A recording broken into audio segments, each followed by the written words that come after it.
Hello everyone, welcome back on our channel Divyashree physics. तो previous lecture के अंदर हमने स्टडी किया था मोशन मतलब कि जब मोशन किसी रीजन से होती है, मोशन मतलब जब किसी भी बॉडी के ऊपर हम फोर्स लगाते हैं और वो बॉडी मोशन में आ जाती है, तो उस मोशन को स्टडी करने के लिए हम फिजिक्स की कौन सी ब्रांच यूज करते हैं।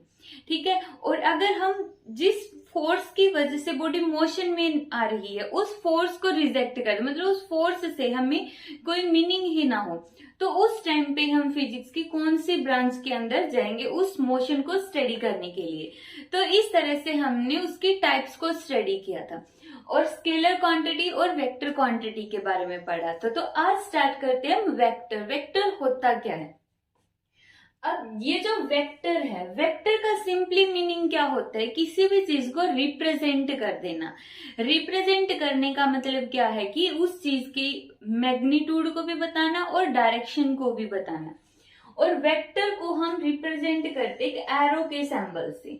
ये जो हॉरिजेंटल एरो होता है, हॉरिजेंटल एरो होगा हमेशा। जो हॉरिजेंटल एरो होता है उसकी हेल्प से हम किसको रिप्रेजेंट करते हैं? वेक्टर को। अब यहां पर इस चीज को हम बोलते हैं टेल। टेल में पूंछ, पूंछ। ठीक है, अब इसका मतलब क्या? पूंछ का काम पकड़ लेना जरूरी नहीं है। पकड़ लेना मतलब अगर हम पकड़ लेंगे तो एक वेक्टर की डिफरेंट टाइप बन जाएगी। ये फ्री भी हो सकती है और ये बाउंड भी हो सकती है। ठीक है, अब एक टेल है तो दूसरा क्या होगा? हेड। तो ये हो गया वेक्टर। वेक्टर का जो पीछे वाला सिरा होता है इसको हम बोलते हैं टेल और आगे वाले सिरे को हम क्या बोलते हैं? हेड बोलते हैं। और वेक्टर को हम किसी भी चीज के ऊपर लगा देते हैं इस तरह से। तो इसका मतलब क्या हो गया? फोर्स एक वेक्टर क्वांटिटी है। मतलब अब जो ये F होगा ये फोर्स की मैग्नीट्यूड भी बताएगा कि इस बॉडी पर इतना फोर्स लग रहा है। 5 न्यूटन फोर्स लग रहा है, 2 न्यूटन फोर्स लग रहा है, तो मैग्नीट्यूड को भी बताएगा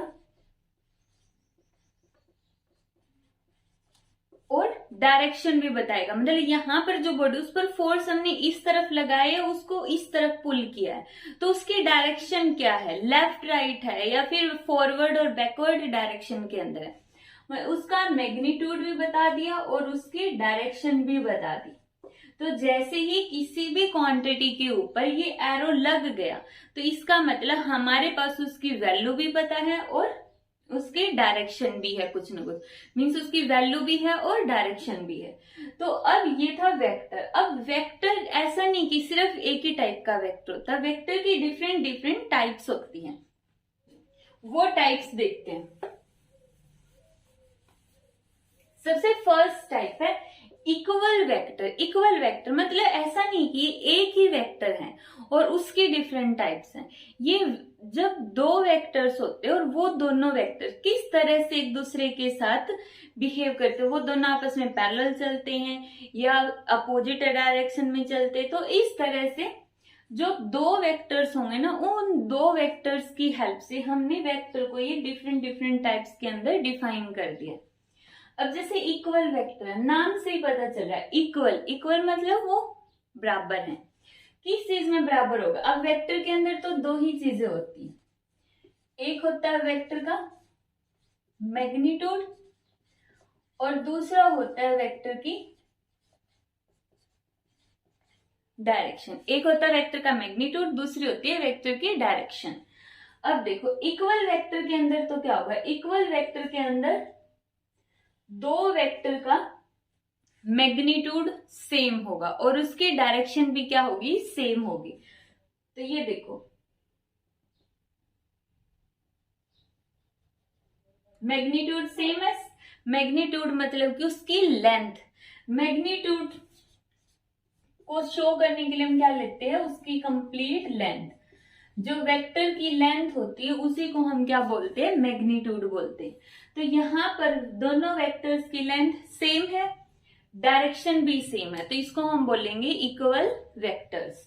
और इन दोनों के बीच में अब एंगल कितने डिग्री का? 0 डिग्री का, क्योंकि तो पैरेलल हो गए ना, पैरेलल वेक्टर हो गए।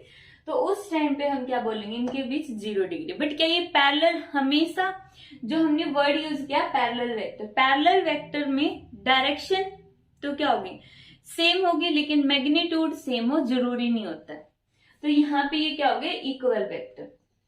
नेगेटिव वेक्टर, नेगेटिव वेक्टर के अंदर क्या होगा, उसकी डायरेक्शन अपोजिट होगी। नेगेटिव वेक्टर के अंदर हमने क्या ले लिया, उसकी डायरेक्शन अपोजिट ले ली। नेगेटिव वेक्टर में जो हमने इसके डायरेक्शन अपोजिट ली है, तो इसकी वजह से थीटा कितना आ गया यहाँ पे 180 डिग्री, क्योंकि एक चीज यहाँ पे जा रही, दूसरी चीज यहाँ पर जा रही, तो एंगल पूरा कितने का बन गया, 180 डिग्री का। अब इनका भी मैग्नीट्यूड क्या होगा, सेम होगा, मतलब इनकी भी लेंथ क्या रहेगी, सेम रहेगी।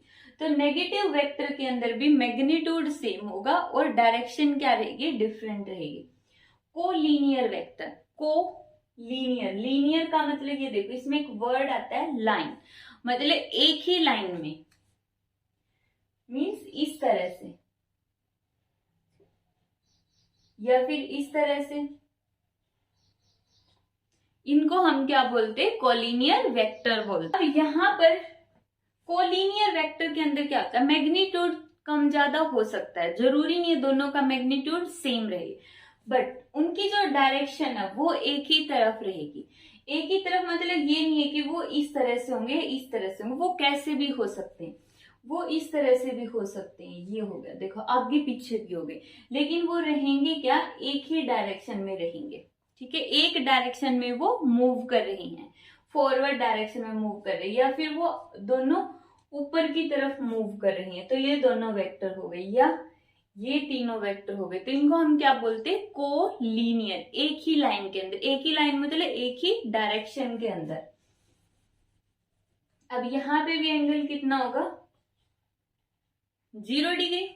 नेक्स्ट है को इनिशियल, इनिशियल मतलब कि एक ही जगह से, को का मतलब कॉमन पॉइंट, जब बहुत सारे वेक्टर्स का एक ही कॉमन पॉइंट हो, मतलब ये पॉइंट हो गया, यहां से वेक्टर निकल रहा है, ये भी, ये भी, ये भी और ये भी, जब बहुत सारे वेक्टर्स एक ही पॉइंट से निकल कर जा रहे हैं तो उनको क्या बोलते हैं, को इनिशियल वेक्टर्स। ये सारे के सारे वेक्टर क्या है, को इनिशियल वेक्टर्स हैं। क्यों, क्योंकि इन सभी का इनिशियल पॉइंट क्या है, कॉमन है। नेक्स्ट है यूनिट वेक्टर। अब सबसे इंपॉर्टेंट आता है ये वाला, इनमें से एक दो है जो सबसे ज्यादा इंपॉर्टेंट सभी है, लेकिन जैसे एक यूनिट वेक्टर हो गया और एक ऑर्थोगोनल यूनिट वेक्टर होगा, ये जो वेक्टर्स है ये हर जगह आएंगे, हर जगह मतलब हर यूनिट के अंदर, जहां जैसे +2 के अंदर हो गया, कहीं पर भी यूज हो सकते हैं। तो इनको बहुत अच्छे से समझना। यूनिट वेक्टर, यूनिट वर्ड है, उसका मीनिंग क्या है, यूनिट वर्ड का मतलब है 1, मीन्स जिसका मैग्नीट्यूड 1 हो, वो वेक्टर्स जिनका मैग्नीट्यूड क्या होगा, 1 होगा, उसको हम क्या बोलते हैं, यूनिट वेक्टर बोलते हैं। अब इसकी डायरेक्शन क्या होगी, अब यूनिट वेक्टर क्या है, इंडिपेंडेंट नहीं है कोई भी वेक्टर, मतलब ये कोई ऐसा वेक्टर नहीं है कि अकेला एग्जिस्ट कर रहा हो। यूनिट वेक्टर किसी और वेक्टर के साथ होते हैं। फॉर एग्जाम्पल अगर हम बोल देते हैं, ये हो गई एक्स एक्सिस, वाई एक्सिस और जेड एक्सिस, और ये हो गया फोर्स की डायरेक्शन, फोर्स की डायरेक्शन होगी। अगर मैं यहाँ पे फोर्स का यूनिट वेक्टर लिखूं तो यूनिट वेक्टर को हम रिप्रेजेंट करेंगे इस तरह से, फोर्स के यूनिट वेक्टर के ऊपर कैप लगा दो, ये वाली चीज कैप, ठीक है। या फिर कोई भी और क्वांटिटी ले लो, जैसे यहाँ पर हमने आर ले लिया, अब ये आर क्या होता है, ये अभी आगे आएगा। आर को हमने ऊपर इस तरह से लगा दिया, तो उसको भी हम क्या बोलेंगे, यूनिट वेक्टर बोलेंगे। अब जो ये आर है, इसके ऊपर ये जो इस तरह से लगी हुई, इसको हम बोलते हैं कैप। कैप मतलब जो हम सिर पे पहन लेते हैं, उसको हम क्या बोलेंगे, कैप बोलेंगे, या फिर कैरेट, या फिर हैट। ठीक है, ये तीनों नाम होते हैं इसका, लेकिन सबसे फेमस क्या होता है, कैप होता है, जो हर एक बंदा बोलेगा, हर एक साइंस से रिलेटेड स्टूडेंट हो या टीचर हो, वो मोस्टली यही वर्ड यूज करते हैं, कैप। फिर उसके बाद कैरेट और हैट आता है। तो लेकिन इसके ये नाम तीनों याद रखनी है कि इसका नाम क्या होता है, कैप, कैरेट और हैट। अब यहाँ पर देखो, सबसे पहले हम ये देख लेते हैं कि इसके अंदर एक वेक्टर और आएगा, पोजीशन वेक्टर। Position vector. जरूरी नहीं है वेक्टर के 10 टाइप्स है, वेक्टर की टाइप्स इससे भी अलग अलग है, और भी टाइप्स के वेक्टर होते हैं। तो यहाँ पे पोजीशन वेक्टर देखो, पोजीशन मतलब नाम से ही पता चला, पोजीशन का मतलब उसकी पोजीशन बताने के लिए, उसका ये बताने के लिए कि वो पार्टिकल कहाँ पर लाई करता है, तो उसकी पोजीशन बता। जैसे हमने मान लिया कि कोई पार्टिकल है, कोई पार्टिकल का मतलब मैं हो सकती हूँ, आप हो सकते हो, या कोई व्हीकल हो सकते हैं, कि उसने यहां से चलना स्टार्ट किया और वो यहां पर पहुंच गया, हम ही लगा लेते ये हम है, ठीक है, यहां तक पहुंच गया है। अब उसने कितना स्पेस ट्रेवल कर लिया, तो उसकी पोजीशन क्या, पोजीशन कहां से मेजर करेंगे। देखो इनफाइनाइट यूनिवर्स है, तो उसके पोजीशन को मेजर करने के लिए एक फिक्स पॉइंट होना चाहिए ना, कि हम यहां से मेजर करेंगे। तो हम मेजर करेंगे उसकी इनिशियल जगह से, जिसको हमने मान लिया ओरिजिन, कि वो पर्सन पहले यहाँ पर था और फिर बाद में यहाँ पर पहुंच गया। तो अब उसकी पोजीशन को दिखाने के लिए तो उसको रिप्रेजेंट कर देते हैं हम आर वेक्टर से। तो पोजीशन वेक्टर को रिप्रेजेंट करते हैं आर वेक्टर। देखो आर जो होता है वो जस्ट एक सिंबल है, इसके बजाय और सिंबल भी दे सकते हो, बट बुक्स में हर एक बुक में आर से दिखा देते, एक फैमिलियर बन गया। जैसे फोर्स है, फोर्स को रिप्रेजेंट कर दिया एफ से, कोई कंपलसरी तो नहीं है फोर्स को हम एफ से ही रिप्रेजेंट करें, लेकिन सारी बुक्स के अंदर हम फोर्स को एफ से ही रिप्रेजेंट करते हैं। तो इसी तरह से एक सिंबल दे दिया कि पोजीशन वेक्टर क्या हो गया, आर हो गया। कोई लॉजिक नहीं है, हम कोई और भी नाम रख सकते हैं, बस सारी बुक्स में और अब तक हर जगह यही होता है, इसलिए इसको हम आर से रिप्रेजेंट करते हैं। तो ये आर पोजीशन वेक्टर हो गया, और आर कैप इसका unit vector, R position vector, R cap इसका यूनिट वेक्टर। सबसे इंपॉर्टेंट जो यूनिट वेक्टर होता है उसको हम सिर्फ कैप से दिखाते हैं, उस पर वेक्टर नहीं लगाते हैं, कैप लगाते हैं। तो यहाँ पर देखो जो आर कैप का काम होगा उसका मैग्नीट्यूड तो 1 है, 1 मतलब वो इस मैग्नीट्यूड को नहीं बताएगा कि कितनी लेंथ है, ये नहीं बताएगा, उसने कितनी डिस्टेंस कवर की है बिल्कुल भी नहीं बताएगा। वो क्या बताएगा, सिर्फ डायरेक्शन, मतलब ये पर्सन यहां पर गया, तो वो उस डायरेक्शन को दिखाने के लिए एक वर्ड यूज कर दिया इन्होंने, एक टर्म यूज करती है, वो है यूनिट वेक्टर। यूनिट वेक्टर जो किसी भी चीज के डायरेक्शन को शो करता है, कि पर्सन है वो इस तरफ जा रहा है तो यूनिट वेक्टर इस तरफ, अगर पर्सन इस तरफ जा रहा है तो यूनिट वेक्टर इस तरफ है, अगर पर्सन वहां पर जा रहा है तो यूनिट वेक्टर उस तरफ है। तो यूनिट वेक्टर क्या करता है, किसी भी चीज के डायरेक्शन को शो करता है। ऑर्थोगोनल यूनिट वेक्टर, अब second important term, orthogonal unit vectors क्या होते हैं, जैसे हमारे पास कोऑर्डिनेट सिस्टम होता है। कोऑर्डिनेट सिस्टम क्या होगा हमारे पास, coordinate system X axis, Y axis और जेड एक्सिस। अब जो एक्स एक्सिस है, मान लेते हैं कि ये पर्सन एक्स एक्सिस की तरफ सीधा गया और यहां पर आ गया, कितने मीटर की डिस्टेंस मूव की इसने, 3 मीटर की। तो अब हम क्या बोलेंगे, देखो कि ये पर्सन ओरिजिन से चला और एक्स एक्सिस के अलोंग 3 मीटर तक गया। कितनी लंबी लाइन होगी, अगर हम ये बोलते हैं, कहीं पर भी लिखते हैं कि कोई भी पर्सन ओरिजिन से चल के एक्स एक्सिस में 3 मीटर तक चला, तो उसको शॉर्ट करने के लिए छोटा कर देंगे। कैसे कर देंगे, एक्स एक्सिस के अंदर मैग्नीट्यूड कितना है, 3, एक्स एक्सिस में है ना, तो एक्स एक्सिस का वेक्टर होता है आई। अगर कहीं पर भी हम 3i लिख देंगे तो इसका मतलब हो जाएगा कि कोई भी पार्टिकल या कोई भी पर्सन है वो ओरिजिन से एक्स एक्सिस की तरफ 3 मीटर या 3 सेंटीमीटर जितना भी है वो उतनी डिस्टेंस चला है, ठीक है। तो इस तरह एक्स के साथ हमने, जैसे यहां पर हमने बोल दिया ना, फोर्स को हम एफ से रिप्रेजेंट करते हैं और स्पीड को हम किससे रिप्रेजेंट करते हैं, एस से रिप्रेजेंट करते हैं, वेलोसिटी को वी से रिप्रेजेंट करते हैं। जस्ट हमने सिंबल दे दिए हैं, ठीक है। तो उसी तरह यहां पर भी हमने एक सिंबल दे दिया कि जो एक्स एक्सिस के अंदर डिस्टेंस होगी, एक्स एक्सिस के अंदर जो वेक्टर होगा उसको रिप्रेजेंट करेंगे हम आई से। आई लिखते ही आई कैप, आई कैप का मतलब ये एक्स एक्सिस की डायरेक्शन को शो करता, मतलब ये एक यूनिट वेक्टर है, ठीक है। ये क्या है, एक यूनिट वेक्टर, और इसका काम सिर्फ डायरेक्शन शो करना है, क्योंकि मैग्नीट्यूड तो इसका 1 है, तो इसका काम क्या होगा, ओनली डायरेक्शन बताना। और आई कैप लगाते ही डायरेक्शन बता दी इसने, कहां पर है, एक्स एक्सिस में। इसी तरह वाई एक्सिस के अंदर, अब वाई एक्सिस में डायरेक्शन को रिप्रेजेंट करने के लिए कौन सा सिंबल लिया हमने, जे। इसी तरह जेड के अंदर, जेड के अंदर कौन सा होगा, के। तो ये तीनों याद रखने कि एक्स एक्सिस की डायरेक्शन मतलब आई, वाई एक्सिस की डायरेक्शन मतलब जी, और जेड एक्सिस के डायरेक्शन मतलब के।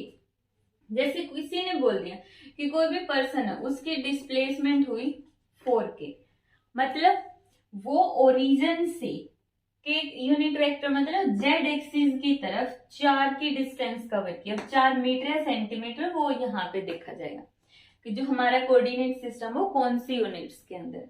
तो ये था हमारा ऑर्थोगोनल यूनिट वेक्टर। ऑर्थोगोनल मतलब ये तीनों आपस में परपेंडिकुलर है, ऐसे ये भी परपेंडिकुलर, ये इस पे परपेंडिकुलर और ये इस पे परपेंडिकुलर, तीनों आपस में क्या है, परपेंडिकुलर है। नेक्स्ट है हमारा लोकेलाइज्ड और फिक्स्ड वेक्टर।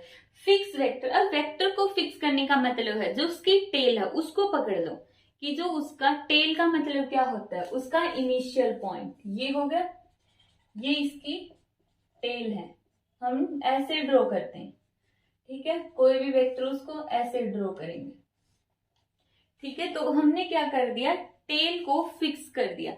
टेल फिक्स करने का मतलब उसका इनिशियल पॉइंट फिक्स करना, मतलब I N, initial point. Initial point को हमने फिक्स कर दिया। इनिशियल पॉइंट कम ज्यादा नहीं हो सकता है, लेकिन जो फाइनल पॉइंट है वो कम ज्यादा हो सकता है। देखो आगे बढ़ गया, घट रहा है ना, यहाँ पे ये कम था, ये ज्यादा हो गया, ये ज्यादा हो गया। तो लोकेलाइज्ड वेक्टर क्या होते हैं, जिनका इनिशियल, ये तीनों वेक्टर्स मान लेते हैं, इसको हमने रिप्रेजेंट कर दिया X vector, Z vector, Y vector और जेड वेक्टर। तीनों वेक्टर क्या है, ये फिक्स्ड वेक्टर, मींस इनकी जो टेल है वो फिक्स कर दी है, लेकिन जो हेड है वो आगे मूव कर सकते हैं। तो ये थे हमारे पास लोकेलाइज्ड और फिक्स्ड वेक्टर। लोकेलाइज्ड और फिक्स का मतलब सिर्फ हम उसकी टेल पकड़ सकते हैं, उसका मैग्नीट्यूड कितना भी हो सकता है, लेकिन जो शुरू की पोजीशन है वो चेंज नहीं होगी, फाइनल पोजीशन चेंज हो जाएगी। जैसे अगर बोले ये 4 मीटर का मैग्नीट्यूड था, ये 6 मीटर का मैग्नीट्यूड हो गया, और ये 8 मीटर का मैग्नीट्यूड होगा। तो देखो इनिशियल को तो हमने फिक्स कर दिया, इनिशियल यहां से शुरू हो रहे सारे वेक्टर 0 मीटर से और बढ़ रहे आगे आगे, तो सभी का इनिशियल पॉइंट सेम है, तो इसलिए हम इसको क्या बोलते हैं, फिक्स्ड वेक्टर। नेक्स्ट है फ्री वेक्टर। फ्री वेक्टर का मतलब जो कंप्लीटली फ्री है, जैसे इसको हम ऐसे कर सकते हैं, ठीक है, कितना भी पीछे से बढ़ा सकते हैं, तो इसकी टेल फिक्स नहीं है, इसकी जो टेल होगी वो फिक्स नहीं होगी, टेल फिक्स नहीं होगी, ठीक है। नेक्स्ट है कोप्लेनर वेक्टर। अब जो कोप्लेनर वेक्टर होते हैं, को मतलब सेम, प्लेनर मतलब एक ही प्लेन के अंदर, जैसे इस बोर्ड को ही लेते हैं, ये वाली इसकी एक्स एक्सिस है, ठीक है, ये वाली इसकी वाई एक्सिस, जेड एक्सिस कहां पर है, बाहर की तरफ, जेड एक्सिस कहां पर है, बाहर की तरफ, ठीक है। सिंपल सा रोल है ये वाला, देखो एक्स एक्सिस में दीवार की वो आ गई, वाई एक्सिस ये वाला हॉरिजॉन्टल, और जेड एक्सिस बाहर की तरफ। तो जो बोर्ड है इस टाइम ये 2D बोर्ड है, ठीक है, इसकी एक्स एक्सिस वाई एक्सिस, अगर हम इसकी थिकनेस को ले तो ये 3D बन जाएगा। तो यहां पर देखो एक प्लेन में होने का मतलब है सिर्फ एक्स एक्सिस और वाई एक्सिस का यूज करना। मैंने जो जितने भी वर्ड्स लिखे हुए हैं ये एक्स वाई प्लेन में लिखे हुए हैं, ठीक है, तो ये हो गया एक्स, ये हो गया वाई, और जो इस एक्स वाई प्लेन के अंदर आएगा कौन सा वेक्टर हो गया, एक्स माइनस वाई। देखो जो इस तरह से होता है एक्स वाई वेक्टर, अगर मैं सीधा लिख देता हूँ एक्स वाई वेक्टर, तो इसका मतलब होगा Y vector minus X vector, और अगर हमने लिख दिया इस तरह से वाई एक्स, तो इसका मतलब होगा X minus Y vector. X Y का मतलब एक्स से वाई की तरफ वेक्टर ले जाओ, एक्स से वाई, और वाई एक्स का मतलब वाई से एक्स की तरफ डायरेक्शन ले आओ। तो इस तरह से अब जो ये वेक्टर है एक्स वाई, ये कोप्लेनर वेक्टर है। इसी तरह यहां से देखो यहां से कौन सा वेक्टर हो गया ये, फाइनल पोजीशन x और इनिशियल पोजीशन z।